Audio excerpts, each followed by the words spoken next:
চলে আসলাম আগারগাঁও কেকপট্টিতে। এখানে আসলে আমার অনেক দিনের ইচ্ছে বিথির সাথে দেখা করব, সিমি আপুর সাথে দেখা করব, ভাইরাল জাকির ভাইয়ের সাথে কথা বলবো, তাদের সাথে মিট করব। তো আসলে তারা তিনজনই খুবই ভাইরাল, সবার মুখ সবাই চিনেন, একেবারে চীনা মুখ সবার। তো দেখেন আমি প্রথমেই বিথিকে পেলাম, বিথির সাথে কথা বললাম, সে আমাকে অনেক কেক খাওয়ালো। সে যখন শুনছে আমি শরৎপুর থেকে তার কাছে গিয়েছি, আমি ছোট্ট একটা ব্লগার, তাদের মতো তো এতটা ভাইরাল না, বা ভাইরাল হতেও পারি না, যাই হোক। তো ও আমাকে কেক খাওয়ালো। জাকির ভাইয়ের এখানে আসলাম, এসে দেখি যে জাকির ভাই নাই, সে একটু বাইরে গেছে, তার ভাইয়েরা কলিগরা আছে। তো যাই হোক, তারপরে গেলাম সিমি আপুর কাছে। সিমি আপু তো আমাকে দেখে, তাকে পরিচয় দিলাম, সুরতপুর থেকে যাওয়ার কথা শুনে সে তো আমাকে খুব জড়িয়ে ধরছে।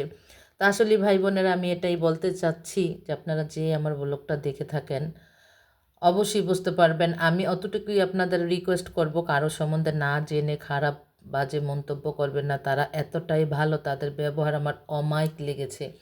বিথি আপু, চিমি আপু, তারা কিন্তু অনেক অনেক ভালো বিহেভ করেছে। আসলে একটা মানুষ 10 জনের মন জয় করে চলতে পারে না। দেখেন ওরা আমার সাথে পিক তুলেছে, খুবই আন্তরিকতা দেখিয়েছে, অনেক অনেক অমায়িক ভালো লেগেছে। আলহামদুলিল্লাহ, তাদের ব্যবহারে আমি খুবই সন্তুষ্ট হয়েছি।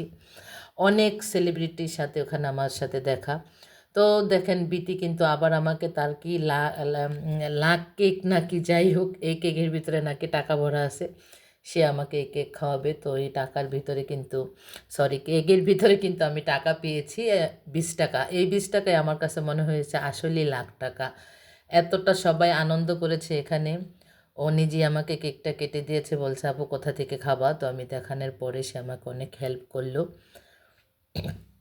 তো আসলে কারো সম্বন্ধে না জেনে বাজে ইঙ্গিত করা ভালো না, আমার অনেক ভালো লাগছে। তো এখানে আরও অনেকেই আছে, সবার কাছ থেকে অনেক কেক খেয়েছি, টেস্ট করেছি।